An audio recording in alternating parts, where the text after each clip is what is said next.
It was my first year at university. I had just finished unpacking my things in the dorm, and my family had left not long before. Later that same day, my roommate finally showed up.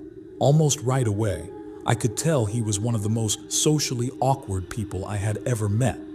I introduced myself as Harry and held out my hand to shake his. He stopped, stared at my hand like he wasn't sure what it meant, then laughed and said, "Oh," before giving me a weak, limp handshake. He didn't even tell me his name. I had to ask. His name was James. I tried making small talk, but it went nowhere. He answered everything with short yes or no replies, sometimes adding an awkward laugh or smile. After a few minutes, we were both just sitting on our beds with our laptops, not speaking at all. I was already annoyed and started thinking about asking for a new roommate. Anyone had to be better than James, or so I thought. At the time, I figured he was just painfully awkward. I didn't realize yet that there was more to it. I met a few other people on my floor, and they all seemed pretty normal, which was a relief. Later that night, after walking around campus for a bit, I came back to the room and found James in the exact same spot I'd left him. I said, "What's up, James?" He didn't respond, which didn't surprise me. It was around 9:30. I didn't have anything else to do, so I turned off my lamp and went to bed. I didn't fall asleep right away. Dale stayed on his laptop until about 3 o'clock in the morning when he finally shut it. I fell asleep soon after, but less than an hour later I woke up. The blinds in our room were open, and the moonlight filled the space. That's when I saw James sitting on the edge of his bed, staring straight at me. I sat up, rubbed my eyes, and said, "James, what are you doing?" He quietly said, "Sorry," then lay back down like nothing had happened.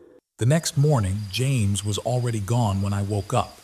That alone felt strange. It was the first time I'd seen him leave the room. It was Saturday, the first one of the school year, which meant orientation events and activities around campus. While my orientation group was walking past the school gardens, I heard a couple of students ahead of me whisper, "What is that kid doing in there?" I looked to see who they meant. It was James. He was sitting on the ground behind some bushes, rubbing his hand along the bark of a tree. The orientation leader didn't notice him, or she probably would have stopped. I didn't say anything and just kept walking. A little later, I told the two students I'd overheard that he was my roommate, mostly to make conversation and maybe make some friends. They apologized to me. None of us really knew if laughing was appropriate, but we did anyway. I ended up becoming friends with them, and we made plans to hang out that night. When I got back to my dorm later, I also found out the school had assigned me a new roommate.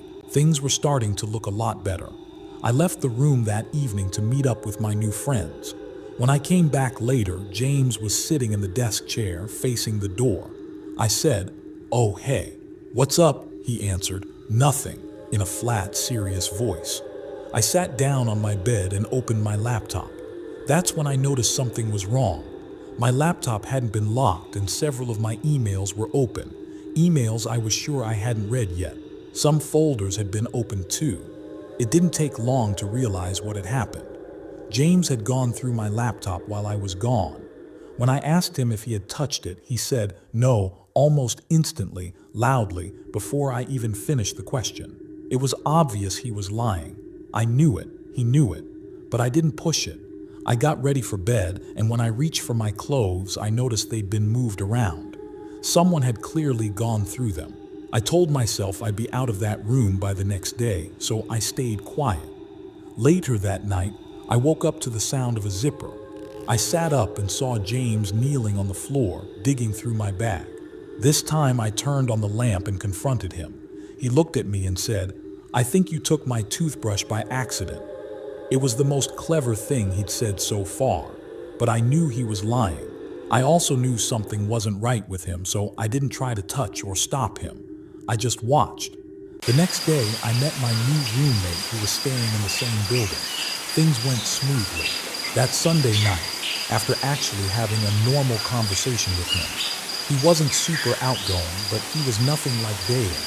We both turned off the lights and went to sleep. For the third night in a row, I woke up in the middle of the night to a strange sound. It was a soft clicking noise. It wasn't steady, but I heard it at least a couple of times every half minute. I got out of bed, hoping it was something harmless, maybe something pressing against the floor or even a mouse. But as I listened more closely, I realized the sound wasn't coming from inside the room. It was coming from the hallway. The nightlight in the common area was always on, so I looked through the peephole. I could only see the top of someone's head. They were standing close to the door looking down, so I couldn't see their face. That's when it clicked. The small clicking sounds were coming from the doorknob. Whoever it was, they were trying to unlock the door. I immediately called campus police. They arrived in less than 5 minutes. Only after they knocked did I feel safe enough to open the door. When I did, I saw the officers had James in handcuffs. I wasn't surprised. I told them everything.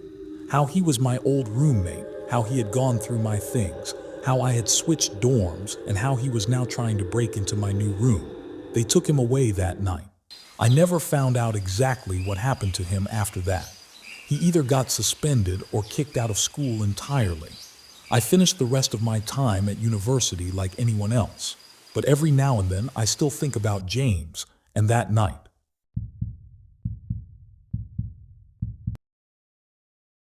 I went to Binghamton University for about 2 years. I made a big group of friends pretty quickly, and we usually went out every weekend. One Friday night in October, when our group didn't have any real plans, 2 close friends, and I decided to hang out in the school's nature preserve near the lake. There was a small clearing on the far side of the lake that worked well for fires. It was far enough away from campus and security that you couldn't really see it. Every now and then, people would go there to drink, smoke, or do other stuff. It wasn't a well-known spot, which is why we liked it. That night we brought some beers, started a fire, and just sat around talking. We called it a bro chat back then. As the night went on and we drank more, time seemed to fly by. Eventually, we were laughing so hard that one of my friends ended up on the ground, rolling around in the leaves. That's when my other friend suddenly stopped laughing and said, "SHH." We all went quiet and listened. That's when we heard leaves crunching and branches snapping somewhere in the distance. Since we were all under 21, we tossed our bottles into the lake right away. Campus police sometimes walked through the woods on weekends to catch people drinking or doing drugs. We stuffed the rest of the beers into a backpack. I was pretty drunk by then, so my paranoia was definitely higher than normal, and I'm sure it was the same for the others. The fire made us easy to spot, but this place was so hidden and so far from campus that it was rare to run into anyone else out there. At first, it sounded like only one person somewhere far off. Then a tree branch snapped much closer, and that really scared us. None of us were the bold or confrontational type. We didn't have that one friend who would yell out and tell whoever it was to show themselves. So instead, we just sat there quietly, whispering at each other to be silent. The sounds kept moving. It felt like someone or something was walking around us, almost in a wide circle around our campsite. It honestly started to feel like a scene from the Blair Witch Project. Branches snapping, leaves crunching. The noises kept coming from different directions, always close enough to hear clearly. At first, we laughed it off, but I stopped laughing pretty quickly. Whatever was out there didn't feel funny anymore. Then, out of nowhere, there was a loud thud that made all 3 of us jump. For a second, my brain couldn't make sense of it. Even though I saw it happen, it took a moment to realize that someone had thrown a large branch right into the middle of our fire area. One of my friends immediately ran off into the woods. My other friend and I stayed frozen, staring at each other, half laughing, half scared. I don't think either of us knew yet if this was a prank or something worse. That question was answered when my friend suddenly screamed in pain. Another branch had been thrown, this time hitting him straight in the face. I grabbed the backpack, helped my friend up from the ground, and we ran as fast as we could back toward our dorm.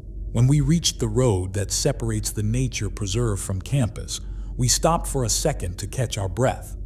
That's when we realized whoever was out there was still following us. We heard footsteps getting closer to the road, so we didn't stop again. We took off running and didn't slow down until we reached the dorm building. When we got back to our floor, we found our other friend already inside his room. We went to the window and looked out toward the woods. There was someone standing near the edge of the trees, walking back and forth. Every time a car drove by, they stepped back into the woods.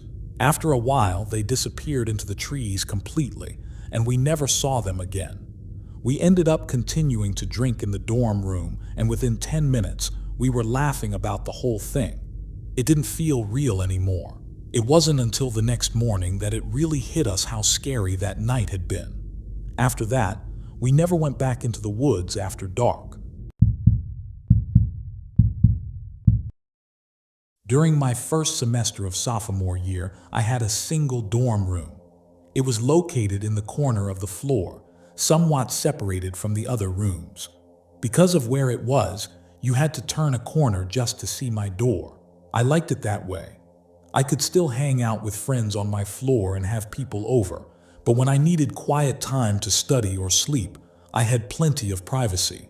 A few weeks into the semester, I was studying for a biology exam when the silence was broken by a sound. It took a second to register. It was a soft tapping on my door. It was so faint that I almost ignored it. I called out, "Come in," but the door didn't move. I got up and opened it myself. No one was there.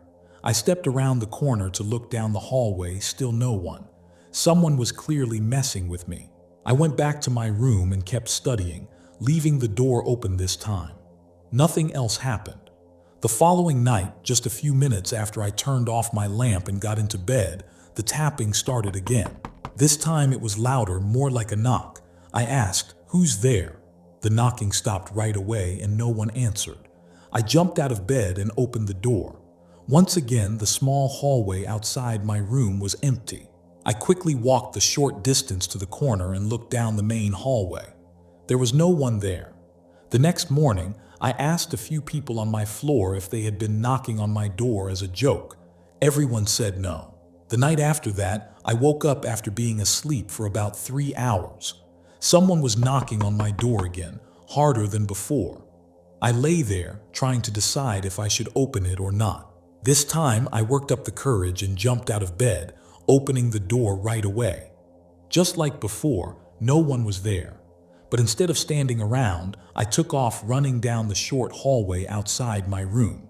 When I reached the corner and turned into the main hall, I caught a quick glimpse of someone's back as they disappeared around the far corner. I ran as fast as I could.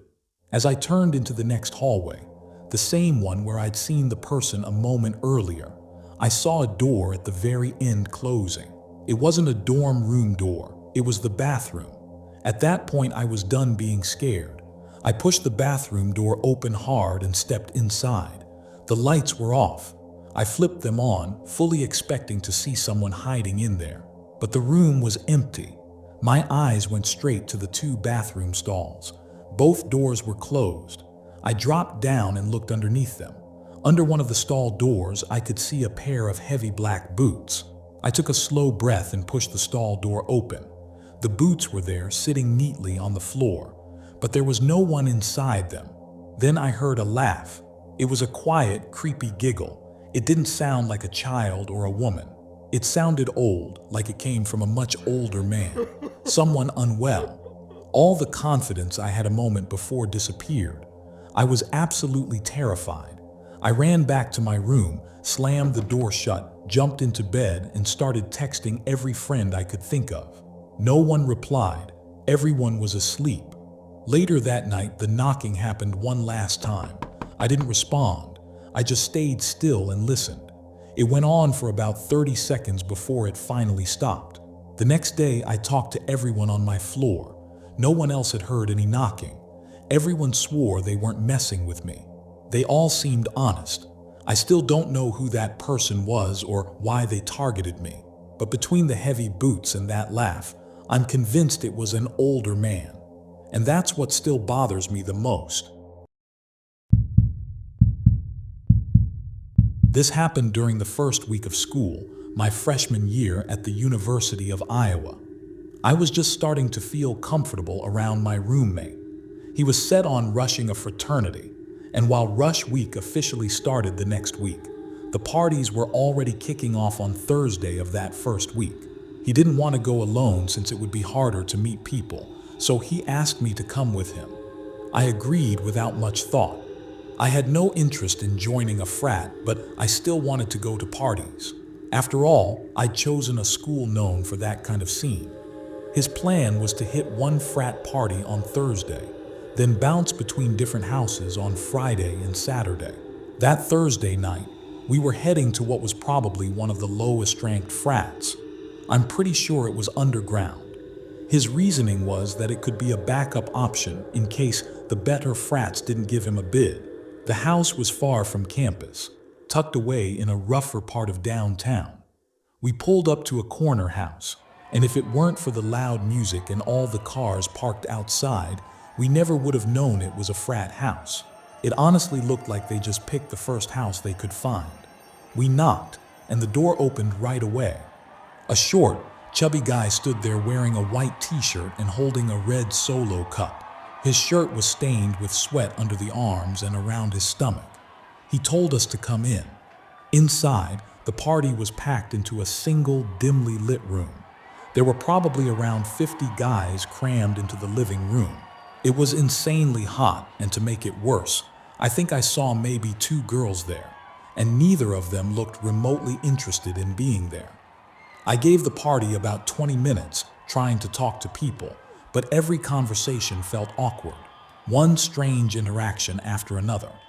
Eventually, I signaled to my roommate that I was ready to leave, but there was a big group of guys blocking the door, and neither of us wanted to deal with the awkwardness of pushing through, so we decided to wait a bit longer. I kept drinking the cheap beer they were handing out. I must have had 5 cups and still barely felt anything. Then a large guy walked up to me holding a tiny bottle. He handed it to me with a grin and said, "This will get you messed up." I gave a fake laugh and thanked him, thinking he'd walk away. He didn't. He just stood there watching me like he was waiting, so I drank it. It was probably the amount of 2 shots of some strong liquor. After that, he started talking to me. Every time I tried to move away or end the conversation, he would step closer and keep talking, dragging it on while I looked for a way out. Not long after, everything started to feel off. I suddenly felt dizzy and the room seemed darker than before. That's the last thing I remember. The next thing I knew, I woke up in a dark room, lying on a bed. I could hear music playing somewhere behind closed doors, muffled but still loud enough to tell I was inside the frat house. The room was very dark, but I could make out a few shapes, some furniture and a small closet door. Other than that, I couldn't see much at all. Then, even with the loud music playing, I heard something inside the closet. It sounded like a plastic bag crinkling, like someone had stepped on it by accident. That was enough for me. I jumped up, ran out of the room, and rushed down the stairs into the packed living room. I spotted my roommate, grabbed him, and pushed us both toward the front door, squeezing past a group of guys standing nearby. On the drive back to campus, I told him I thought I'd been drugged. He almost called the police, but I told him not to. At the time, it felt pointless, and I just wanted to get back safely. Then he asked me something uncomfortable, if I thought I'd been taken advantage of. I didn't feel any pain, and my clothes were still on, so I didn't think so. When I checked the time, I realized I'd only been unconscious for about 10 minutes. Whatever I was given either didn't work properly or wasn't very strong. Thankfully, that night was my first and last experience at a sketchy, underground frat party. To this day, it's still the most frightening thing that's ever happened to me.